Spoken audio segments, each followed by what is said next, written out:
श्रीमद् भागवत महापुराण 9वां स्कंद 15वां अध्याय। ऋचिक, जमदग्नि और परशुराम जी का चरित्र।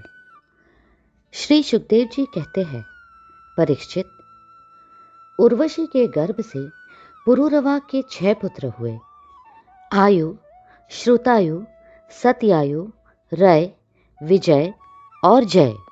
श्रुतायु का पुत्र था वसुमान, सत्यायु का श्रुतंजय, रय का एक और जय का अमित, विजय का भीम, भीम का कांचन, कांचन का होत्र और होत्र का पुत्र था जहनु। ये जहनु वही थे जो गंगा जी को अपनी अंजलि में लेकर पी गए थे। जहनु का पुत्र था पुरु, पुरु का बालक और बालक का अजक, अजक का कुश था। कुश के 4 पुत्र थे, कुशांबु, तनय, वसु और कुशनाभ। इनमें से कुशांबु के पुत्र गाधी हुए। परीक्षित, गाधी की कन्या का नाम था सत्यवती। ऋचिक ऋषि ने गाधी से उनकी कन्या मांगी। गाधी ने यह समझकर कि ये कन्या के योग्य वर नहीं है, ऋचिक से कहा, मुनिवर, हम लोग कुशिक वंश के हैं, हमारी कन्या मिलनी कठिन है। इसलिए आप 1000 ऐसे घोड़े लाकर मुझे शुल्क रूप में दीजिए, जिनका सारा शरीर तो श्वेत हो, परंतु एक एक कान श्याम वर्ण का हो। जब गाधी ने यह बात कही, तब ऋचिक मुनि उनका आशय समझ गए और वरुण के पास जाकर वैसे ही घोड़े ले आए तथा उन्हें देकर सुंदरी सत्यवती से विवाह कर लिया। एक बार महर्षि ऋचिक से उनकी पत्नी और सास दोनों ने ही पुत्र प्राप्ति के लिए प्रार्थना की। महर्षि ऋचिक ने उनकी प्रार्थना स्वीकार करके दोनों के लिए अलग अलग मंत्रों से चरु पकाया और स्नान करने के लिए चले गए। सत्यवती की मां ने यह समझकर कि ऋषि ने अपनी पत्नी के लिए श्रेष्ठ चरु पकाया होगा, उससे वह चरु मांग लिया।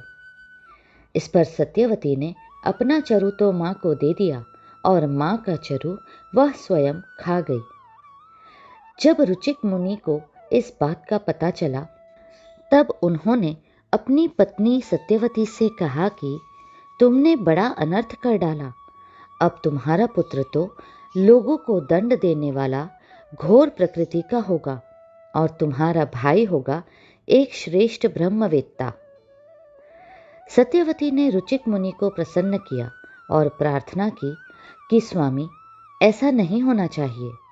तब उन्होंने कहा, अच्छी बात है, पुत्र के बदले तुम्हारा पौत्र वैसा अर्थात घोर प्रकृति का होगा। समय पर सत्यवती के गर्भ से जमदग्नि का जन्म हुआ।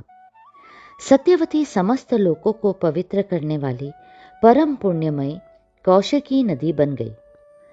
रेणु ऋषि की कन्या थी रेणुका। जमदग्नि ने उसका पानी ग्रहण किया। रेणुका के गर्भ से जमदग्नि ऋषि के वासुमान आदि कई पुत्र हुए। उनमें सबसे छोटे परशुराम जी थे। उनका यश सारे संसार में प्रसिद्ध है। कहते हैं कि हय वंश का अंत करने के लिए स्वयं भगवान ने ही परशुराम के रूप में अंश अवतार ग्रहण किया था। उन्होंने इस पृथ्वी को 21 बार क्षत्रियहीन कर दिया। यद्यपि क्षत्रियों ने उनका थोड़ा सा ही अपराध किया था, फिर भी वे लोग बड़े दुष्ट, ब्राह्मणों के अभक्त, रजोगुणी और विशेष करके तमोगुणी हो रहे थे। यही कारण था कि वे पृथ्वी के भार हो गए थे और इसी के फल स्वरूप भगवान परशुराम ने उनका नाश करके पृथ्वी का भार उतार दिया। राजा परीक्षित ने पूछा, भगवान, अवश्य ही उस समय के क्षत्रिय विषय लोलुप हो गए थे, परंतु उन्होंने परशुराम जी का ऐसा कौन सा अपराध कर दिया जिसके कारण उन्होंने बार बार क्षत्रियों के वंश का संहार किया। श्री सुखदेव जी कहने लगे, परीक्षित, उन दिनों हय वंश का अधिपति था अर्जुन। वह एक श्रेष्ठ क्षत्रिय था। उसने अनेकों प्रकार की सेवा शुश्रूषा करके भगवान नारायण के अंश अवतार दत्तात्रेय जी को प्रसन्न कर लिया और उनसे 1000 भुजाएं तथा कोई भी शत्रु युद्ध में पराजित न कर सके, यह वरदान प्राप्त कर लिया। साथ ही इंद्रियों का अबाध बल, अतुल संपत्ति, तेजस्विता, वीरता, कीर्ति और शारीरिक बल भी उसने उनकी कृपा से प्राप्त कर लिए थे। वह योगेश्वर हो गया था। उसमें ऐसा ऐश्वर्य था कि वह सूक्ष्म से सूक्ष्म, स्थूल से स्थूल रूप धारण कर लेता। सभी सिद्धियां उसे प्राप्त थी। वह संसार में वायु की तरह सब जगह बेरोक टोक विचरा करता। एक बार गले में वैजयंती माला पहने सहस्त्रबाहु अर्जुन बहुत सी सुंदरी स्त्रियों के साथ नर्मदा नदी में जल विहार कर रहा था। उस समय मदोन्मत्त सहस्त्रबाहु ने अपनी बाहों से नदी का प्रवाह रोक दिया। दशमुख रावण का शिविर भी वहीं कहीं पास में ही था। नदी की धारा उल्टी बहने लगी, जिससे उसका शिविर डूबने लगा। रावण अपने को बहुत बड़ा वीर तो मानता ही था, इसलिए सहस्त्र अर्जुन का यह पराक्रम उससे सहन नहीं हुआ। जब रावण सहस्त्रबाहु अर्जुन के पास जाकर बुरा भला कहने लगा, तब उसने स्त्रियों के सामने ही खेल खेल में रावण को पकड़ लिया और अपनी राजधानी महिष्मती में ले जाकर बंदर के समान कैद कर लिया। पीछे पुलस्त्य जी के कहने से सहस्त्रबाहु ने रावण को छोड़ दिया। एक दिन सहस्त्रबाहु अर्जुन शिकार खेलने के लिए बड़े घोर जंगल में निकल गया था। दैववश वह जमदग्नि मुनि के आश्रम पर जा पहुंचा। परम तपस्वी जमदग्नि मुनि के आश्रम में कामधेनु रहती थी। उसके प्रताप से उन्होंने सेना, मंत्री और वाहनों के साथ हयाधिपति का खूब स्वागत सत्कार किया। वीर हयाधिपति ने देखा कि जमदग्नि मुनि का ऐश्वर्य तो मुझसे भी बड़ा चढ़ा है, इसलिए उसने उनके स्वागत सत्कार को कुछ भी आदर न देकर कामधेनु को ही ले लेना चाहा। उसने अभिमानवश जमदग्नि मुनि से मांगा भी नहीं, अपने सेवकों को आज्ञा दी कि कामधेनु को छीन ले चलो। उसकी आज्ञा से उसके सेवक बछड़े के साथ बां डकराती हुई कामधेनु को बलपूर्वक महिष्मतीपुरी ले गए। जब वे सब चले गए, तब परशुराम जी आश्रम पर आए और उसकी दुष्टता का वृतांत सुनकर चोट खाए हुए सांप की तरह क्रोध से तिलमिला उठे।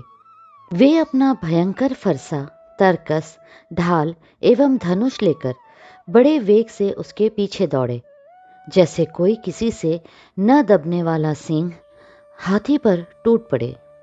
सहस्त्रबाहु अर्जुन अभी अपने नगर में प्रवेश कर ही रहा था कि उसने देखा परशुराम जी महाराज बड़े वेग से उसी की ओर झपटे आ रहे हैं। उनकी बड़ी विलक्षण झांकी थी। वे हाथ में धनुष बाण और फरसा लिए हुए थे, शरीर पर काला मृग चर्म धारण किए हुए थे और उनकी जटाएं सूर्य की किरणों के समान चमक रही थी। उन्हें देखते ही उसने गदा, खड्ग, बाण, रिष्टि, शतघ्नि और शक्ति आदि आयुधों से सुसज्जित एवं हाथी, घोड़े, रथ तथा पदातियों से युक्त अत्यंत भयंकर 17 अक्षौहिणी सेना भेजी। भगवान परशुराम ने बात की बात में अकेले ही उस सारी सेना को नष्ट कर दिया। भगवान परशुराम जी की गति मन और वायु के समान थी। बस वे शत्रु की सेना काटते ही जा रहे थे। जहां जहां वे अपने फरसे का प्रहार करते, वहां वहां सारथी और वाहनों के साथ बड़े बड़े वीरों की बाहें, जांघें और कंधे कट कट कर पृथ्वी पर गिरते जाते थे।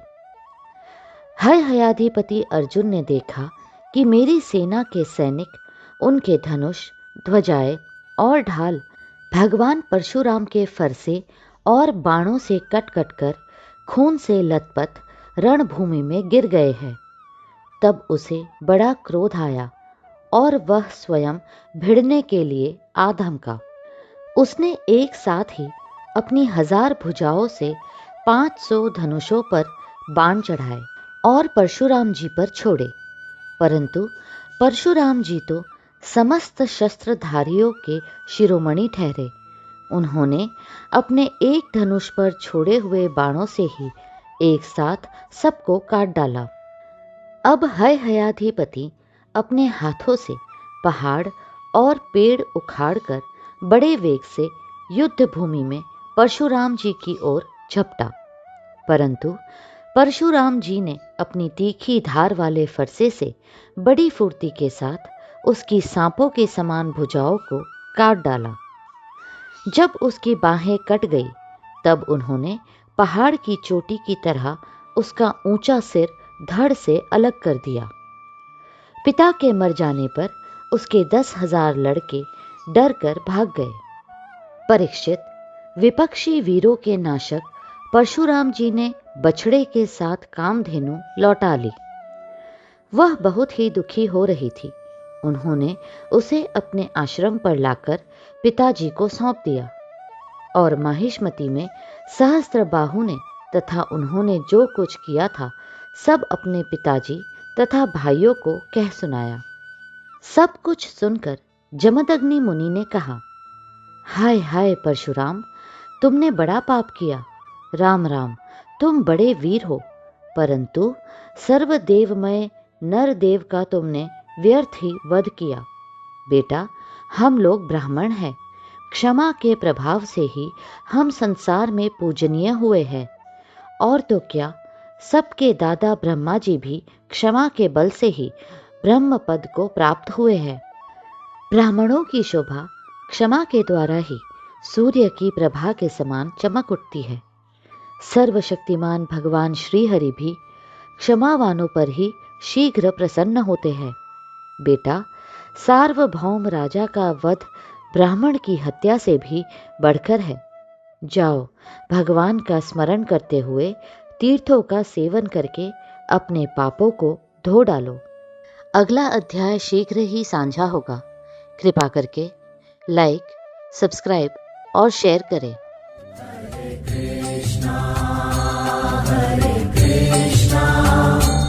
Krishna Krishna